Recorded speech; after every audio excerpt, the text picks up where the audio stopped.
Hello and welcome to this lecture. So in this particular lecture, we are going to discuss problems on projectile motion. We have studied the basic concepts of projectile motion. Now what we are going to do is solve various kinds of problems, and these are problems which will help you attempt your school exams as well as the entrance exams. So let's get started with a variety of problems. So the first problem for the day is, there is one projectile that's given to us, and this is of course the ground level. It's projected at an angle of 60 degrees at 40 meters per second. So that's the primary data that we have, and what we are asked is, at certain point, as it goes away from the starting point, you can see that the angle will keep decreasing with the horizontal, and finally at this highest point it will become 0. So the question is, at an angle, let's say here it makes 37 degrees, at this point we have to find the velocity of the particle. So if we go by this rule, then we know that the initial velocity we can write as u cos theta, and here initial velocity vertical component can be written as u sin theta. So u cos theta can be 40 into half, because 40 cos 60 is half. 40 into half is 20 meters per second. So this is ux, and uy, as we know, is going to be 40 into root 3 by 2, because it is 40 sin 60, and this can be written as 20 root 3 meters per second. Now once we have achieved this, we can find the final velocity. This was the initial velocity. Now we can find the final velocity also. Now we know that Vx is forever going to remain as ux, because there is no acceleration in the horizontal direction. So Vx is going to be 20 meters per second, and after that we know that Vy we can write as uy minus gt. So that is the concept. Uy we know is going to be 20 root 3 minus 10 into time. So this time is what we don't know at the moment.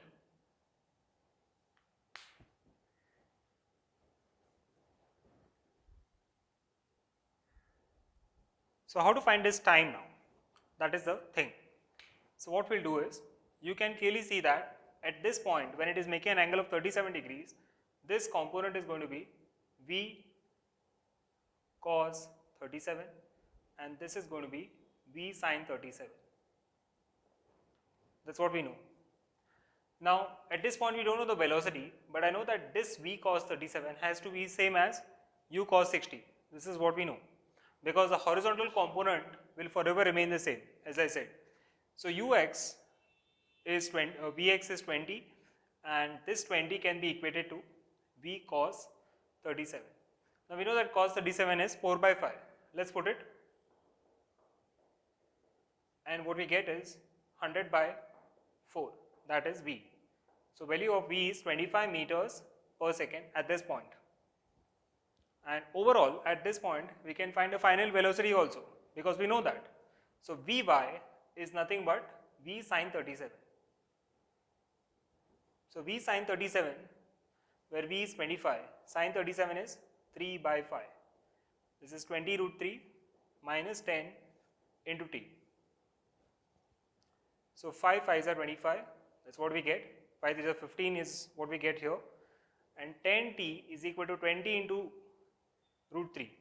So I'll write the approximate value of root 3 over here, that is 1.732 minus 15 3s are 45. So overall the time that we get is going to be, I'll take the approximate value of this also. So that is going to give us 17 to the 34. So approximately 34.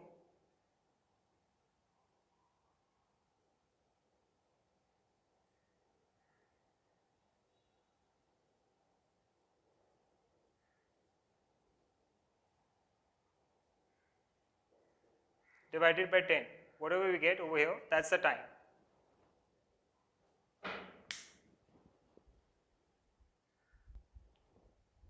So here there is a small mistake. You can see that this is not 15, but this is 5 is a 15 over here, and this has to be 15. So after solving this, the time that we get is 1.96 seconds. Now 1.96 seconds is the first time when it reaches over here at this point, making an angle of 37 degrees. But we can be quite sure that this same can be achieved over here also. So here when you see the angle that it makes with the horizontal over here, this angle is also going to be 37 degrees at the same level. So now we have to find this time as well. In order to do this, we are going to have a slight change. The change is going to be now the velocity that we'll get is nothing but, this was v sine 37, this will be minus v sine 37. That is the only change. So if we find that, then we'll get this time also. So let's do that. So I'll just create a modification over here itself in this example. So I'll write the final velocity is going to be minus v sine 37, that is going to be minus 25 into 3 by 5. This is going to be 20 into root 3 minus 10t.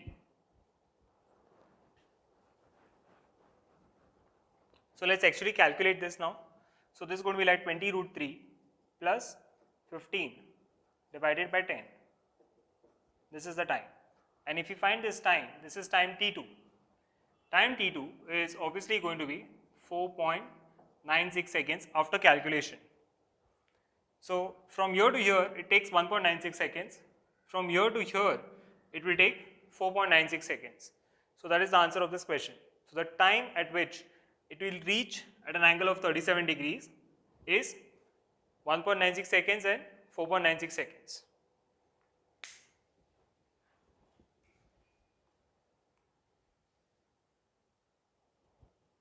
Now there is a sub question pertaining to this, that is, we have to find this particular height and this distance from the starting point. So this is x1, we'll say, and this point over here is going to be x2. So x1 and x2 is what you have to find, and also this height. Of course, this height and this height is going to remain the same. x1 and x2 is what you have to find. So let's solve the equation.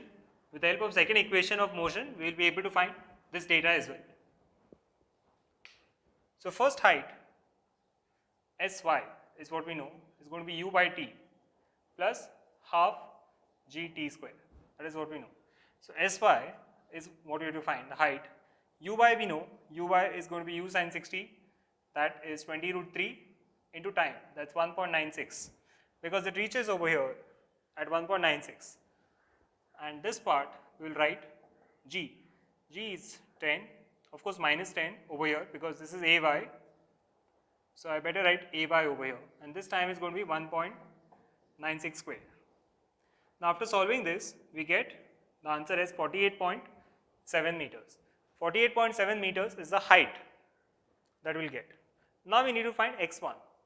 So x1 being horizontal distance, if I apply the equation sx is equal to uxt, that is all that is required because ax is not there, ax is 0, no acceleration in the x direction. So this is going to be ax, this x1 is going to be ux, ux we know is 20 into the time, 1.96. So this will give us the first x1, second x2. To find that, we are going to find ux into t2. So ux we know is 20 again, and this is going to be 4.96.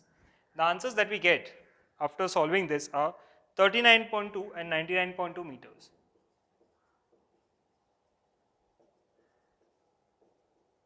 So this is the answer of this question.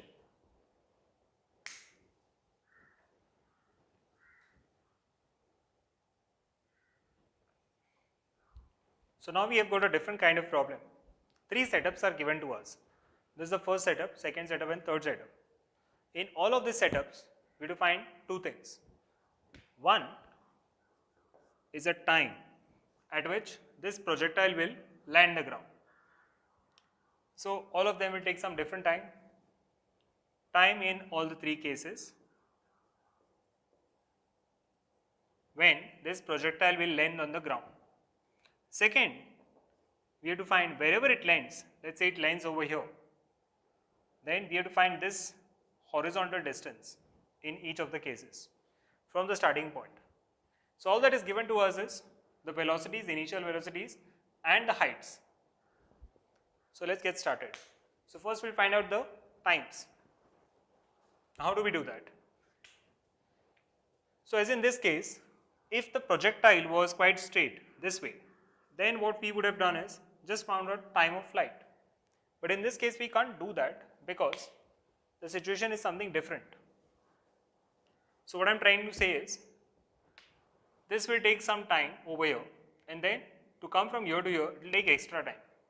Similar thing will happen over here. We can't apply the formulas that are derived at the moment. So we have to use general equations of motion.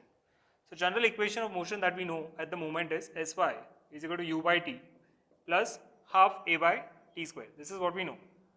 So Sy is going to be minus 40 because it is at this point and this is our reference level, and from here it is coming down. So we are going to choose S displacement is minus 40 meters. Also you can see that it is taking this path. So we are throwing it against the gravity. So we are going to take A by S minus G, that is minus 10 meter per second square. So these are the two things that we have to assume and go ahead with this. So Sy is going to minus 40. Uy we know. In the first case, Uy is going to be 20 root 2 into cos 45. That's 20 meters per second. So this is going to be 20 into time plus half into minus 10 into t square. So if we solve this, we're going to get 20t minus 5t square minus 40. So 5t square minus 20t minus 40 is equal to 0. T square minus 4t minus 8 equals to 0. This is what we get. Now after solving, we'll get the times. So this cannot be solved directly. So what we are going to do is apply quadratic formula. If you apply the quadratic formula, what we get is 4 plus minus b square, that's going to be 16 minus 4ac divided by 2 into 1. So 4 plus minus, if you clearly see this, 8 into 4, 32. 32 plus 6, 38, and this is going to come out as 48. And this is again 2. Now we have to actually take something out. So 2 24s are 2 12, 2 6, 2 3 and 3. So 4 root 3 is what we can write over here. So instead of root 48, I am going to write 4 root 3. And of course this time then can be calculated. So 2 plus minus 2 root 3. Obviously 2 minus 2 root 3 is negated because this will give us negative time. So what we are interested in is only the plus figure. So 2 plus 2 root 3 would be the time at which we are able to achieve this. That means it takes so much time to come down in the first case. Now in the second case, you can clearly see that the entire velocity is horizontal. So vertical component is going to be 0. If the vertical component is going to be 0, then this goes out. So next, just like the previous one we did, you have to attempt the next two ones.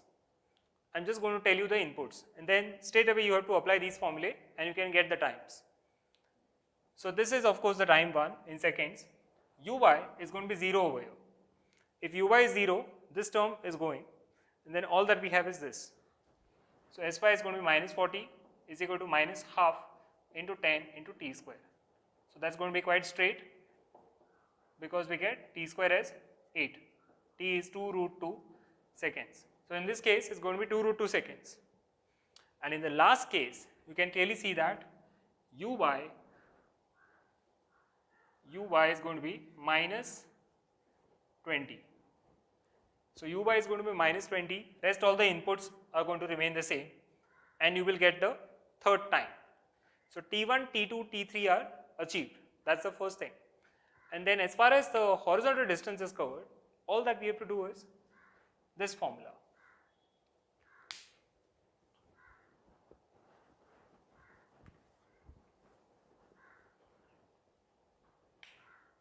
So in the first case, we are going to get ux into t. So x1, that is in the first case, is going to be ux, which is 20 in this case, and into time, that is 2 plus 2 root 3. So that is going to be the answer. So overall we are going to get 40 outside, and internally with this is 1.73 plus 2. 2.73 is what we'll get. So if you multiply this, we'll get the final answer. So that is x1. Similarly, we can find x2 and x3 as well by the same method, because as far as the horizontal distance is covered, there is no acceleration in the horizontal direction. So if you want to find out the horizontal range, then we just have to apply this.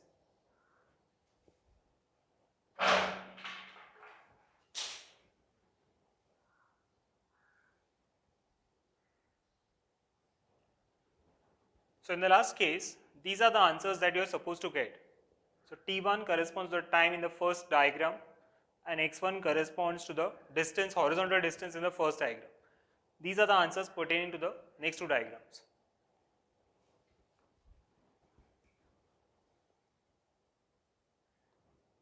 Let's take the next situation.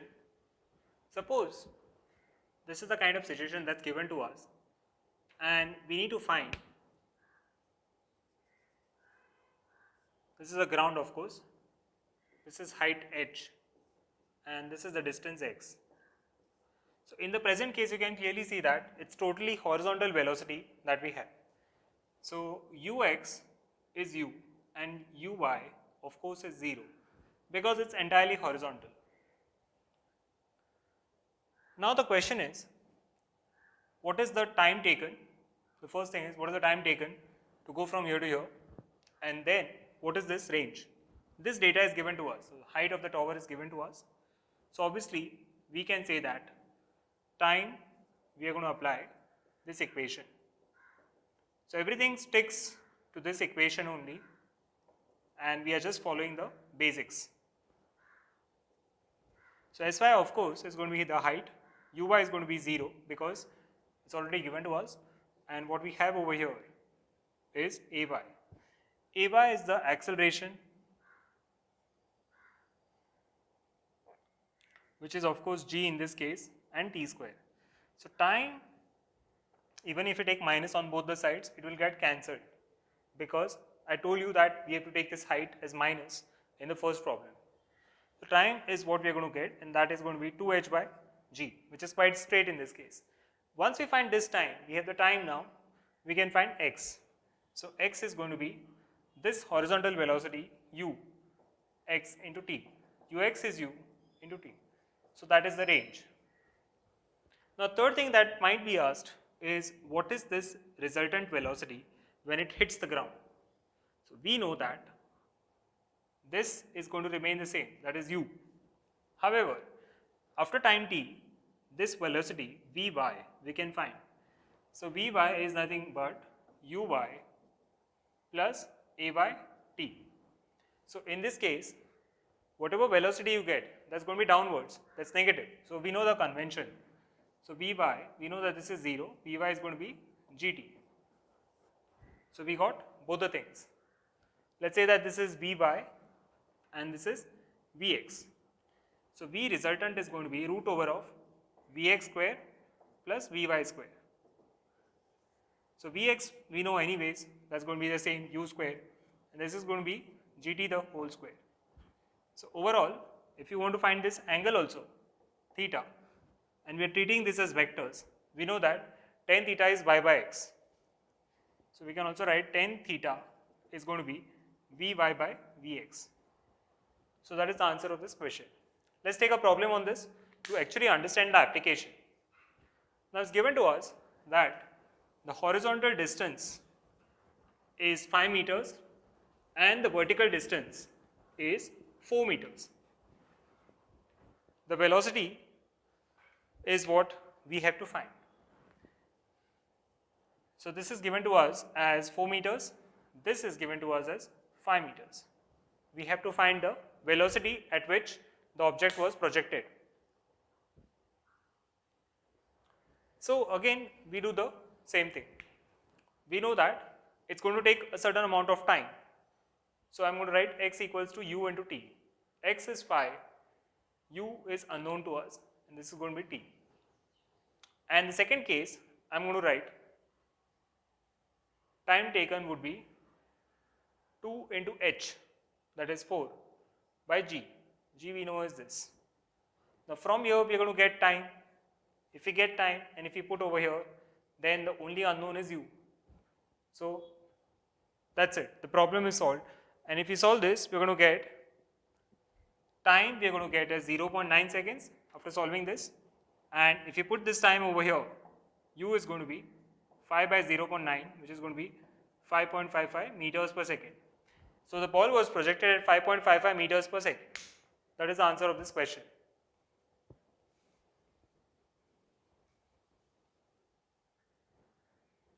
Let's see the next problem. So there is one aeroplane which is flying horizontally with a velocity of 600 kilometer per hour. And let's say it is at certain point over here, that this is a point A on the ground, and when is it at this point? There's an object fired from here. There's an object fired from here. And when it is fired, what happens is it lands at a certain point, probably here, in the line of A, on the ground, it reaches B.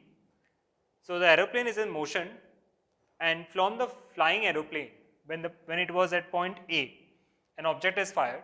So obviously the object won't land at A because it will have this much velocity. So it goes and lands over here at point B. We have to find out two things. We have to find the distance AB from the diagram. So this AB distance is what we have to find out. So it means that we can consider this like a projectile, and all that we have to find is x. But for that we need another thing also. We need the time also that it took to cover this height. So we know that this height is nothing but 1960 meters. So if this is 1960 meters, then obviously we know the time formula. So that's going to be 2 into 1960 by 9.8.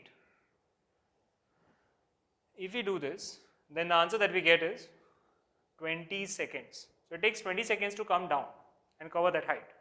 So the horizontal distance, if we calculate, that's going to be 600 kilometers per hour. So first we'll have to convert into meters per second.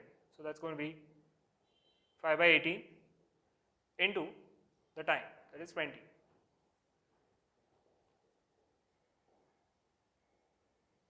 This is what we get. So overall, you can see that this is going to be 5 by 3, which is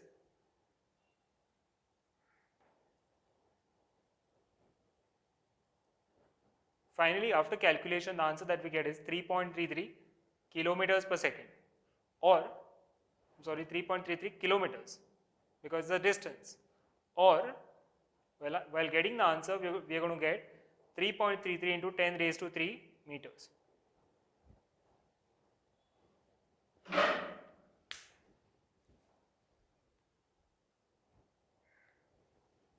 So now we have got an inclined plane. There is an object fired from the point O, and it is actually fired horizontally, although the diagram may not suggest like that. It is fired at 20 meters per second, and we have to find two things. One is the time of flight, and then the range OP, that is so much of range. What is that? So again, if this is 20 meters per second, then we know that to cover OA, so much of height, it is going to take half g t square. And also if I want to cover this AP, the horizontal direction, that is going to take the horizontal velocity 20 into that time. So we have got both of them. So now we are not using any technique that I had actually introduced in inclined projectile motion, but now we are going to use trigonometry, basic trigonometry. So I've got this and I've got this, which means that I've got tan 45. I can use the ratio tan 45, which is OA by AP. So tan 45 is 1, that means 20t has to be same as 5t square.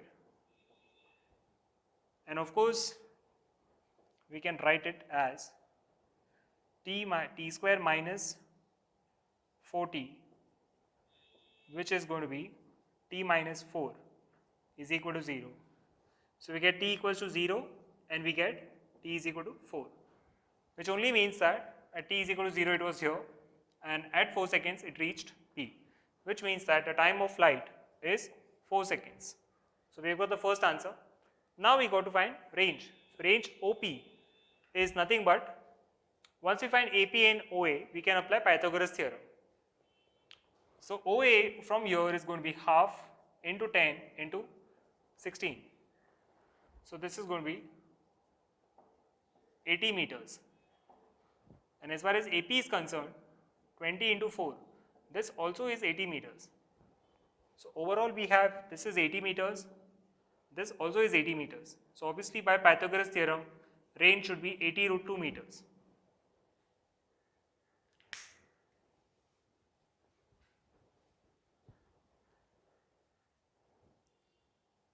Again, it's yet another standard problem that we have to do. So you can see that alpha and beta is given to us this time, and this time it is not projected horizontally, it is projected at some angle to the incline.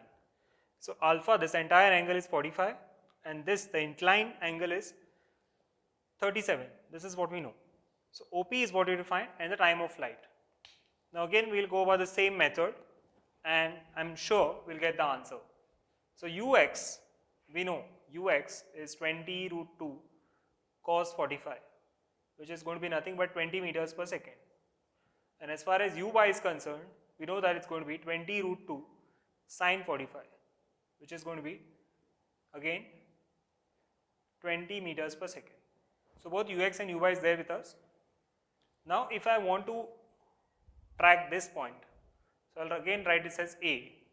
OA, of course, I can write as 20 root 2 into time. Sorry, this is going to be 20 into time. So I'm assuming that it takes time t to come from here to here. And similarly, I can write PA. If I want to write PA, it's going to be 20t minus half into 10 into t square. So after simplification, this comes as 20t minus 5t square. So we have OA and PA again. We can find tan 37. So tan 37 I know is 3 by 4. This is the value of tan of 37. But if I consider this triangle OPA, tan 37 is going to be PA by OA.